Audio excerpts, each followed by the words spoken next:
கோவை கல்லூரி மாணவி கூட்டு பாலியல் வன்கொடுமை வழக்கில் 3 பேரை போலீசார் சுட்டு பிடித்தனர்.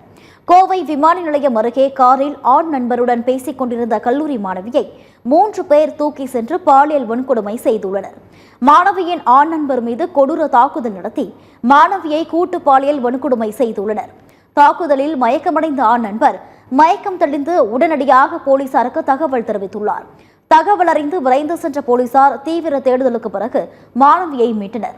இந்த சம்பவம் பெரும் அதிர்ச்சியை ஏற்படுத்திய நிலையில் குற்றவாளிகளை பிடிக்க போலீசார் 7 தனிப்படைகள் அமைத்து தீவிர தேடுதல் வேட்டையில் ஈடுபட்டனர்.